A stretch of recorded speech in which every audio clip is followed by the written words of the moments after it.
I'm hoping that we can increase the number of teachers who know computer science content. I'm hoping that we can grow and support future computer science education leaders in this process. I love code. That's what I do. I just eat, sleep, and breathe it. On today's show, the guys talk with Daniel Moix about Coding Arkansas's Future initiative at the Arkansas School for Math, Science, and the Arts. We'll have music from the original Mr. C and an EdTech micro lesson and more. That's all up next on EduTechGuys. EduTechGuys Radio, radio.edutechguys.com. The opinions expressed on this site and its programs are those of participants and not intended to and do not necessarily reflect the opinions of any specific educational entity, sponsor, company, state, or government agency. Hello and welcome to EduTechGuys Radio. Hope everyone is doing well. I'm one of your hosts, David Henderson. Hey, and I'm Jeff Madlock. Awesome. Welcome to the show. We got a great show today. Today's going to be a great show. Jumping into computer science, especially here in Arkansas with the standards, really kicking in this next year. Full force. Yes, absolutely. That's right. Full force. Yeah, and what's really cool is the standards kick in K-12. Yeah. We already had the 9-12 standards that had rolled out, and then they did a pilot sort of kind of a rollout for the K-8 standards. But starting this coming school year, it's the full kit and caboodle, the whole enchilada. Yeah, it's going to be pretty exciting, and it's happening across the country. I mean, computer science is a big deal, but the governor here in Arkansas really pushed hard for it, and he's behind it 110%. Oh, yeah, absolutely. Hey, tell us what you think and what you want to know about computer science. You can hit us up on the web at twitter.com/edutechguys, facebook.com/edutechguys. Heck, just go out to Google, type in EduTechGuys, EduTechGuys, and you will find us. You can also go to the website, drop down at the bottom, and there's a little form there you can fill out. Yeah. Or catch us on the Twitter with hashtag ETGChat. Exactly. Let us know what you think, and we'll reach back out to you. Yeah, the shows are starting to wrap up pretty quickly here because it's the end of school. Yeah, it's amazing how quickly the school year has gone by. This season has flown by. It really has. And I'm talking about our season. Right, yeah. The season. But yeah, season 2 is just about to wrap up. We will start season 3 in June. Golly, that is crazy. I can't believe it. Over 8, almost 100 shows. I can't believe we're still on the air. Oh, I can believe we're still on the air.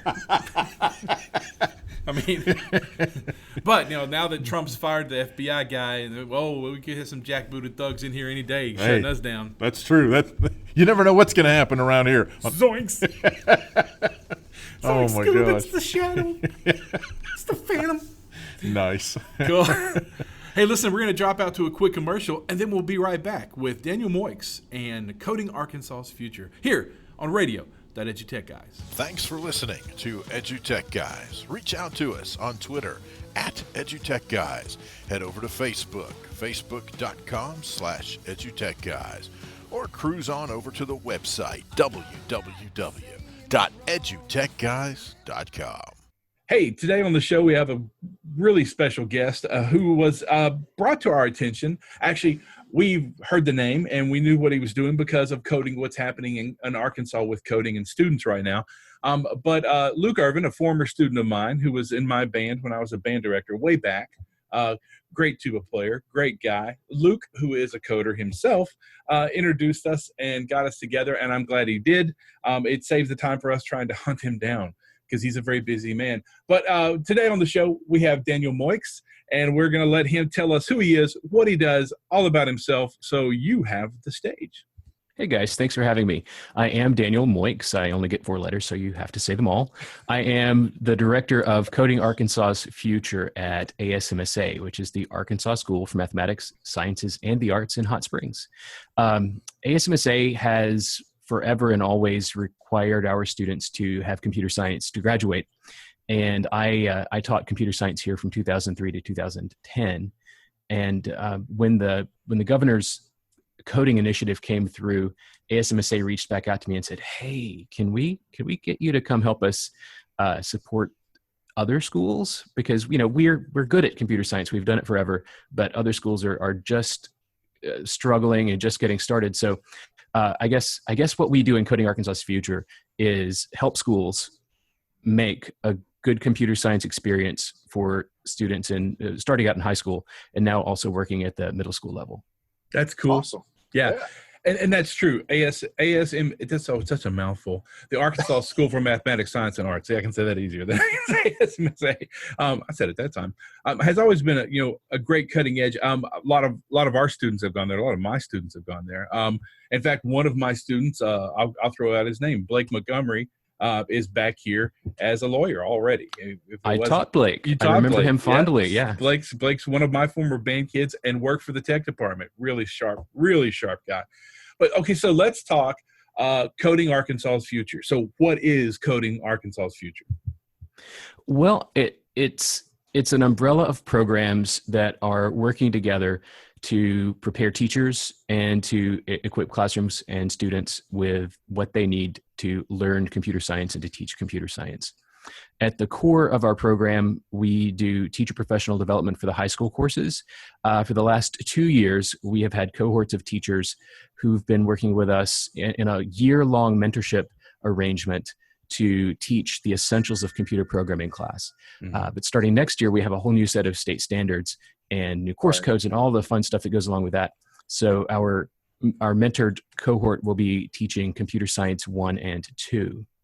And I guess at the center of that is our belief that you cannot overnight or through the process of a week-long 30-hour anything become a computer science teacher with just one experience.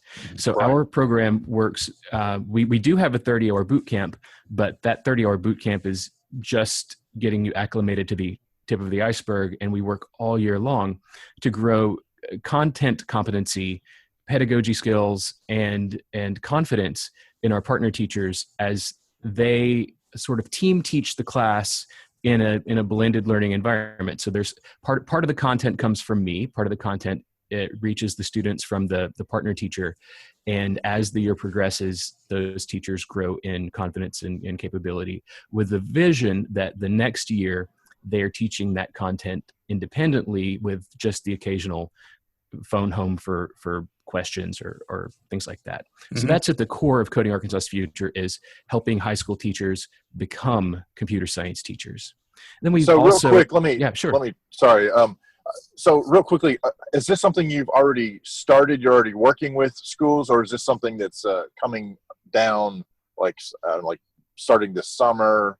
Absolutely. So Coding Arkansas's future, we started in summer of 2015. So right after Act 187 passed, we brought together a cohort of teachers. We had an internal goal of having 10 teachers in the first cohort, but we ended up, when everything settled, we had 16 teachers in that first cohort. I know. Good number.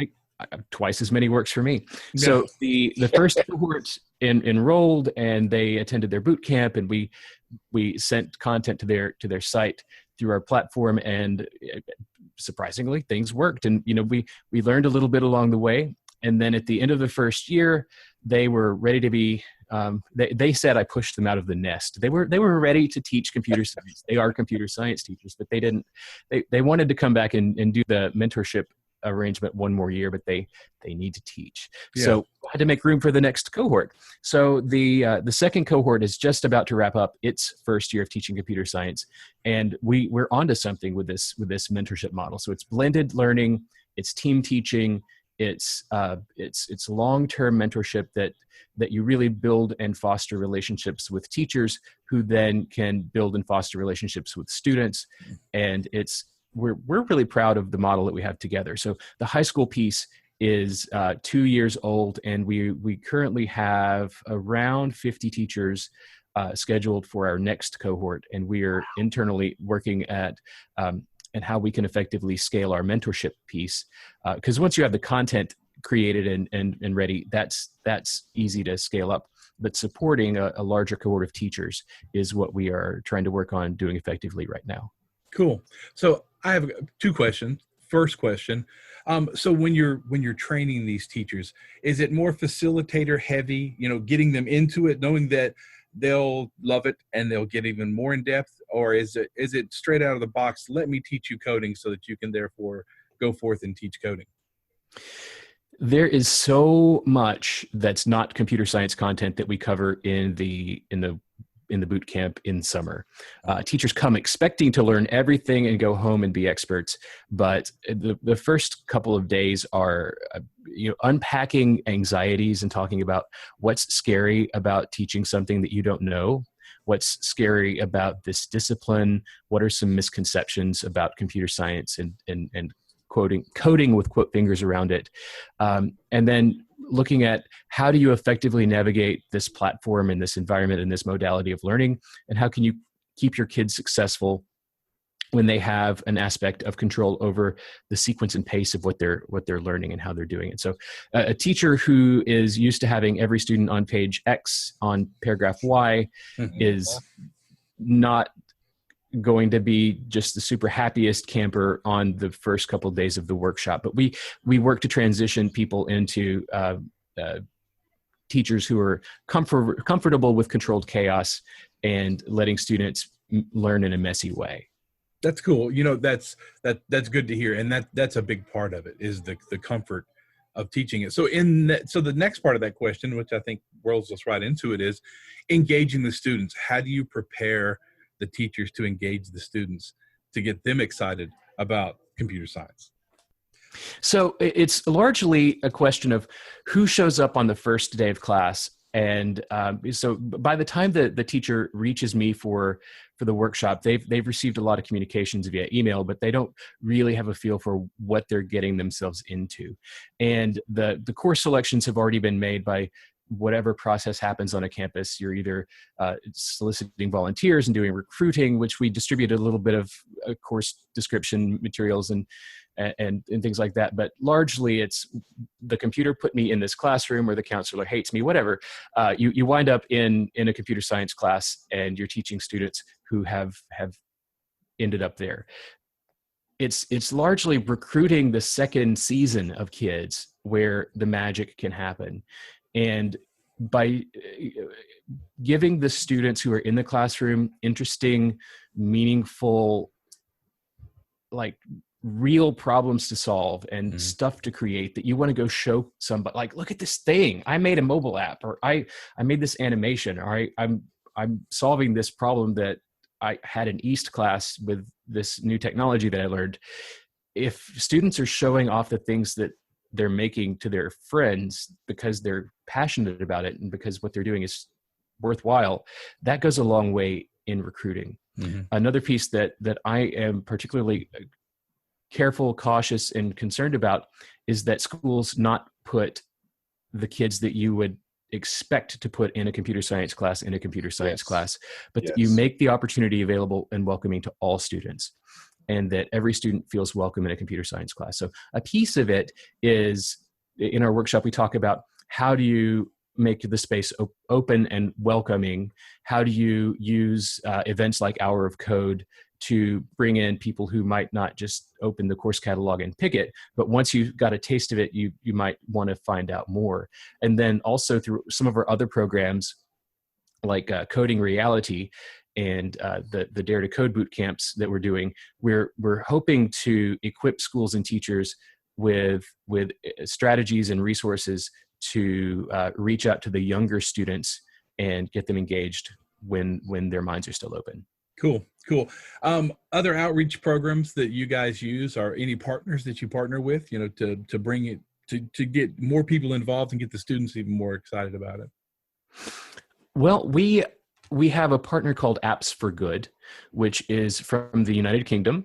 And I first met the then CEO, co-CEO of Apps for Good, Debbie Forster, at a conference in, I believe I was in Boston at the time.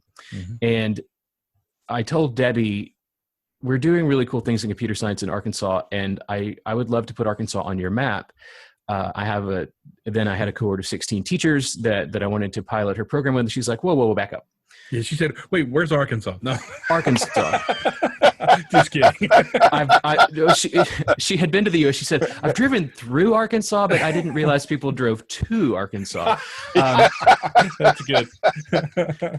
And so I said, well, let's put this together. In the first year, she said, well, we can do a very small pilot. I can give you four sites. and you can work on that and see how it works out. And by the time the semester ended, Debbie had decided that Arkansas was magic, and she flew to Little Rock. She drove to Hot Springs. She came to our campus, and I achieved my goal of getting Debbie Forster to Arkansas. And she spoke at our first Apps for Good festival in Hot Springs last May. And that festival has grown this year. We had it at UALR. We had, so there were 30 school districts participating in the Apps for Good program this year, up from 4. And we had, I believe, 80 students registered to attend the festival this year, which was hosted at UALR, mainly because they're nice to us and they have a big enough auditorium for our group. But that is actually where Luke Irvin ran into me. I've known Luke for a while as a nice partner for computer science education, and he's spoken to several of my classes. And he was an industry representative who interacted with the students at the Apps for Good festival this year. So Apps for Good is one of the partners that we work with, and we're so glad to have them. They're UK based. Their model is to empower students to create apps that solve problems, taking them from being consumers of technology to opening their mind to being producers of technology, and also along the way giving them those 21st century skills of collaboration and the communication and doing all the things every teacher is trying to do. Apps for Good is really effective at doing it in the apps space, and also introducing a little bit of entrepreneurship and some of the concepts like a minimum viable product and creating prototypes and doing market research. So I really love the resources they have. I love that through Apps for Good, classrooms can connect to industry partners. They call them experts. If you need an expert to help you narrow down some project ideas, you can connect to someone anywhere in the world, and those experts will spend some time visiting with your students. If you are stuck on a part of your development and you want to talk about, is this even feasible? We're hung up. Is there a direction we can go? You can connect with like a real life software developer somewhere in the world and have a chat. And it's really empowering. It's helpful.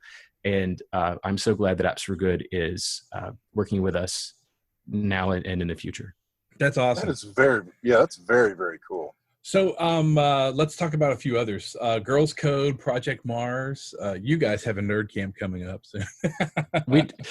Nerd camp is my office. Please join me. No, ASMSA has several summer programs available, not just in the STEM fields. We also have a summer arts bridge. The A was added in 2004, so we're not just a math and science school anymore. We also have arts program. But I guess Project Mars is a camp that's funded by the Aegis grant system, and we are bringing in 36 students who are interested in doing a problem-based learning experience. There's going to be a little bit of robotics, a little bit of coding, a whole lot of problem solving and critical thinking.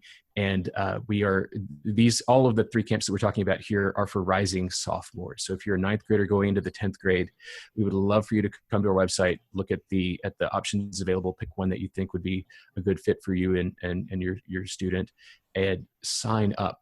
We have space available for Project Mars, which is for students who are kind of curious about this STEM stuff and they want to learn more. We also have Nerd Camp, which is for the really, like, their propellers are wound tightly and they're going 100 miles an hour, for the kids who are like in Lake Wobegon, above average, and are ready to do some physics and some calculus and some whatever. And they may not know calculus, but they're probably ready to do calculus. Those are the kids who would thrive at Nerd Camp. And we'll also have some coding involved in that. And then the Summer Arts Bridge, we have a couple of different emphasis areas. And we have a fantastic art teacher who is like one of the best kept secrets.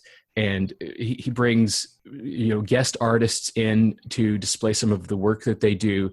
And it's fascinating. Like it's to a lot of the state still a secret that we have arts, but I walk in and just am blown away by the kinds of things that our students are doing. That's awesome. So, the technologies that you guys use, tell me, what you're using so that our listeners can say, hey, we use that too, or maybe we need to use that, or, what do you use instead of Moodle? I know you don't use Moodle, so what do you use instead of Moodle? Absolutely. So a part of the the situation is I was brought on June 2015, and we had our first boot camp in July 2015, and the teachers began teaching computer science in August 2015. So I had to do a really fast assessment of what resources were already on the table and in play. Mhm. Because ASMSA already had a digital learning infrastructure, and we had Canvas as a course management system already in play. We had Zoom video conferencing already licensed for our campus. There were certain aspects from our distance learning efforts that I could pick up and run with. And I had done a lot of work in Blackboard at College of the Washitas. I had done a bit of work in Moodle, both as a producer, but more as a consumer in my days as an Apple mentor. That's APPEL mentor. That all of the Apple process was delivered in Moodle, and I created a little bit of content in Moodle, but I walked into Canvas and said, well, it's here, let's try it. And oh my gosh, I love Canvas. It's slick. It has some powerful features, and most of them I turn off because I want my content to reach my people, and I have teachers in the classroom on the other end that can largely help manage the flow of the process. So I don't use 80% of the Canvas features, but it is highly configurable, and it's cloud hosted, and they have fantastic support. And I couldn't say enough nice things about it. The pricing is much more reasonable than some of the fully featured learning management systems. And it's sort of the hybrid between the free stuff you can run on your own and the really expensive stuff that you have to have an NSF grant to afford. Yeah. Well, and that's well, the thing about that is what makes that nice is that it is that middle of the road. You know, you don't have to have it hosted yourself. It's not the free stuff. You're also not paying crazy fees that are associated with some of the other providers. So that's a very sweet spot to be sitting. Well, the way we use it, it's hosted, but there's also sort of an open source edition of Canvas that the ones who have their own file servers and are equipped to run it themselves can manage themselves. Oh, that's And cool. then there are also sort of like freemium versions. If you're a teacher and you just want to try out blended learning on your own, you can go to the Instructure website, which is the company that owns Canvas. You can go to the Instructure website and register as a teacher and say, I just want to tinker around. And you can try out Canvas. I don't know what the limitations are for number of students enrolled or number of sections that you can create. But I do know that a couple of the teachers in my first year cohort have taken the content that we were teaching. Some have brought it into their own Canvas course, and others have taken it into Google Classroom. So there are ways that a normal regular classroom teacher can use these tools and still be a regular classroom teacher. That's cool. That's cool. Yeah, So- that's cool. Google Apps. I know you have to use Google Apps. I would not survive without Google everything. So I was way back in the aughts. I was a Google certified teacher, and I went to Boulder, Colorado, and was there with a whole bunch of really excited Googly teachers.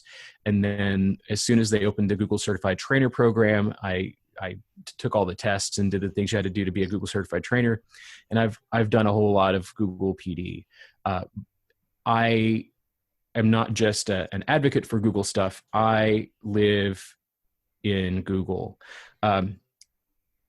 They have, free tools, but then when you have the Google Apps for Education platform, it's sort of super powered, and you can connect it with your other systems, and you have a lot more control over how things work.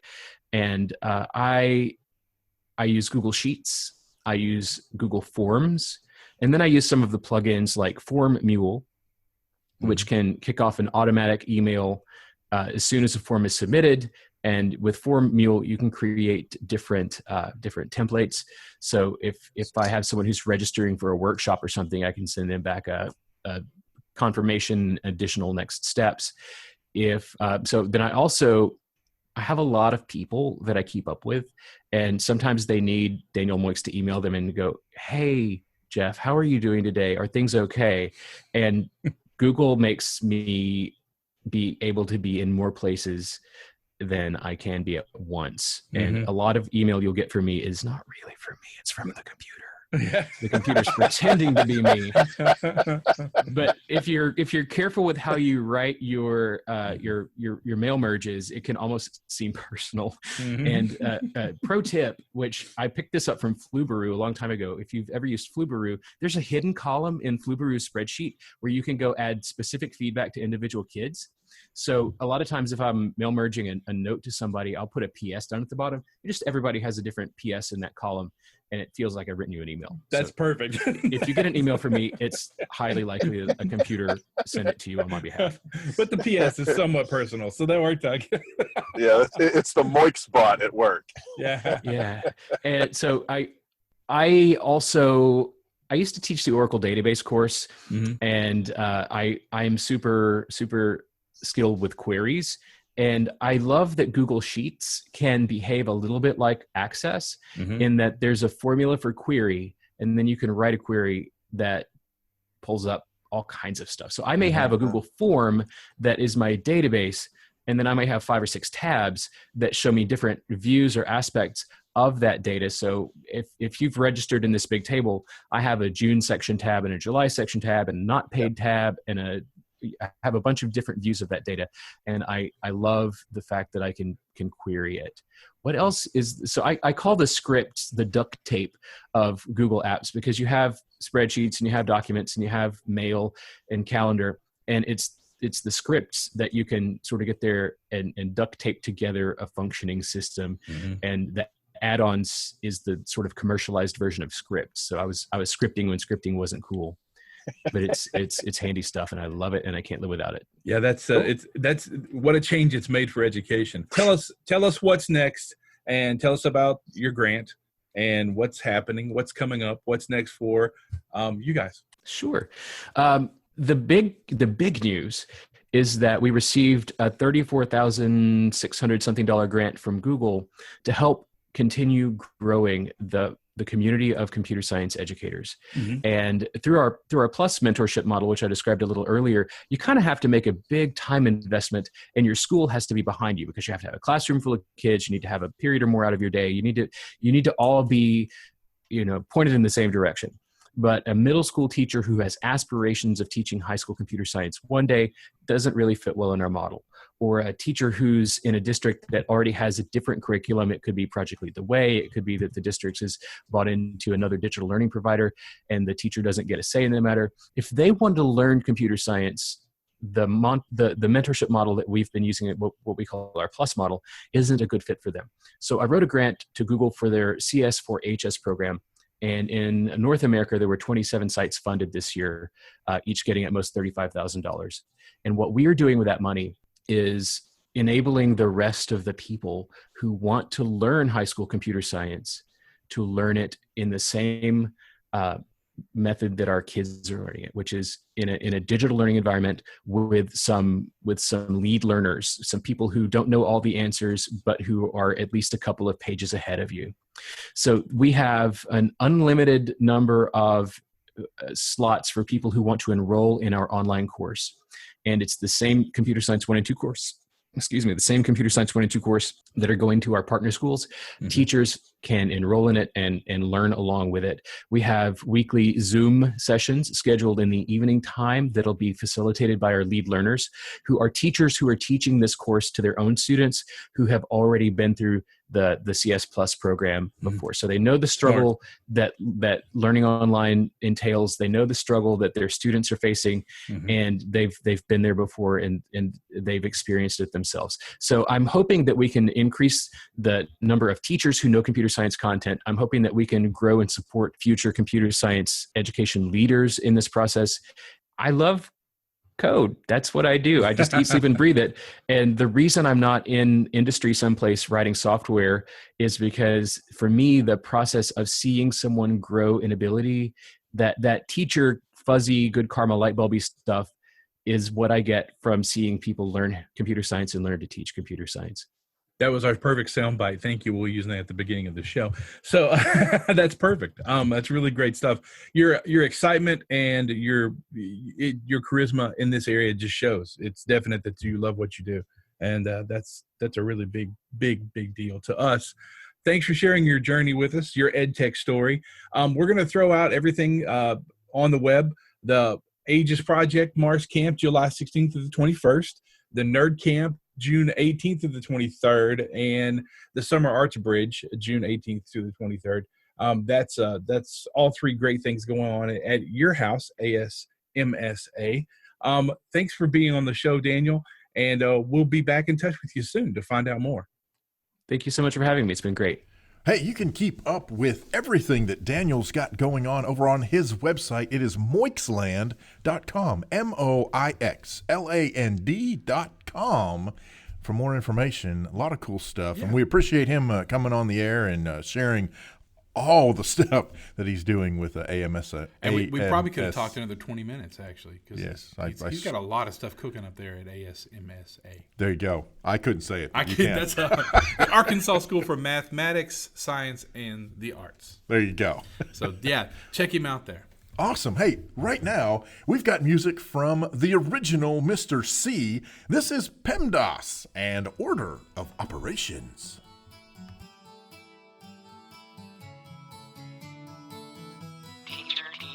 I need your expertise. I'm stuck on this problem. Would you help me, please? I said, teacher, I don't know what to do.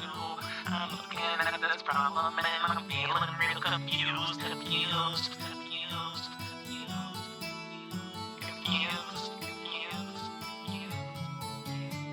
Parentheses, exponents, multiply or divide, add, subtract, easy as that. Use PEMDAS to get it right. Parentheses, exponents, multiply or divide, add, subtract, easy as that. Use PEMDAS to get it right. The first step, parentheses, hugging all the numbers that you need to complete. They're always there, just hugging them, surrounding them until they're done. Step 2, exponents, tiny little numbers, yes, floating up there in the emptiness. Step 2, exponents, what you do next? Step 3 and 4, you already know. Multiply, divide, the entire row. Go left to right, now take it slow. Just take it slow, so here you go. Steps 5 and 6 are the basic math. Add them all up and also subtract. PEMDAS, 6 steps, they're easy breezy and super duper cheesy. When you're doing math, reminding you what to do first and last. Order of operations, a new sensation. Use PEMDAS when looking at equations. Parentheses, exponents, multiply or divide, add, subtract, easy as that. Use PEMDAS to get it right. Parentheses, exponents, multiply or divide, add, subtract, easy as that. Use PEMDAS to get it right. Teacher, you should be what to do. Now I use the PEMDAS when I'm feeling real confused. I said, teacher, you made me easily see the value of the PEMDAS to solve the math problems accurately. Teacher, could you sing one more time? 'Cause I will use the PEMDAS for my entire life. Parentheses, exponents, multiply or divide, add, subtract, easy as that. Use PEMDAS to get it right. Parentheses, exponents, multiply or divide, add, subtract, easy as that. Use PEMDAS to get it right. Hey, welcome back to radio.edutechguys.com. I hope you liked that last one from the original Mr. C. PEMDAS. Take it to the math class. That's where you're going to go with it. Yay, but guess what time it is? Well, it's interesting. It's time for, after 80-something episodes, almost 100 episodes, we're drying up on Google Tips of the Week. We're not drying up. But it's just we thought we'd change it up a that's little. right. We want to inject some new, different ideas into what we're sharing. So we're trying to push this new idea through brainwashing called EdTech Micro Lessons, and we're better than our podcast as a platform to push that. So the thing is, we don't have an intro theme song for it yet, like we did. We had that stellar Grammy Award-winning theme song for Google Tip of the Week. You all remember this one? The Google Tip of the Week. Yeah, they come on. That one, that garnered praise from all around the county, and So we've been working on a few new ones, and so we're going to go with this one for the EdTech Micro Lessons. EdTech Micro Lesson of the Week. Word. We hope you like that one. So the EdTech Micro Lesson of the Week this week is the photo albums. Listen, if photos weren't so stupidly important, then there wouldn't. I have to say, the average iOS phone user must have like 67,000 photos in their iCloud. Oh yes. You know, because every app you shoot one with, whether it's Instagram or like they say, Snapgram or InstaChat or whatever you're using, puts that picture inside your photos. Exactly. Well, and just a quick, I don't know if you saw or not, but Snapchat actually now has infinite time. You know, before, they get rid of the pictures as soon as you delete. Yeah. Well, now you can set a picture to be infinite. So even more photos on your device. But, that is kind of the way we've always gotten great ideas across. And it's very popular now. So why not use that in your classroom? At the end of the day, at the beginning of the day, throughout the day, that micro EdTech lesson can be putting together a photo album of the day, of the lesson, of the topic you're covering. Maybe it's the whole week. But put that photo album together. And, you can throw it out there. You can use all kinds of stuff to do that. You can use everything from Google Slides to Prezi, or one of our favorites, Buncee. Any presentation app would work.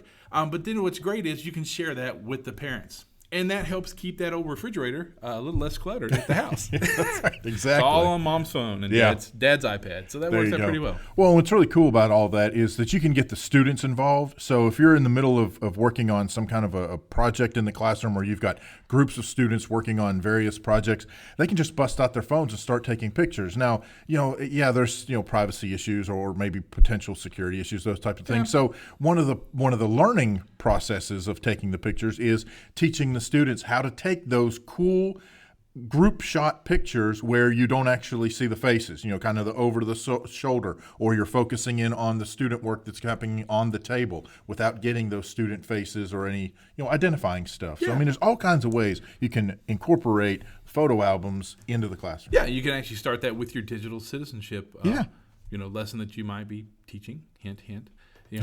And throw the photo albums in there. So there it is. That is our micro EdTech lesson of the week. Hope you like it. There'll be more to come. Also, check out the web, www.edutechguys.com. Pop over to the blog or check it on the front page. A lot of articles there, stuff about EdTech micro lessons, everything, our opinions, which are worth the digital print that they're printed on. I was going to say, the price of admission for reading them, right? Hey, listen, I want to thank Daniel Moix for coming on the show. It was great to talk about computer science in Arkansas and what ASMSA is doing to help the teachers and the students get excited about it. Hey, it's been a great show. Yeah, this has been awesome. Been fun. Cool. Hey, I'm Jeff Madlock. I'm David Henderson. We'll catch you next time. You've been listening to EduTech Guys Radio, radio.edutechguys.com.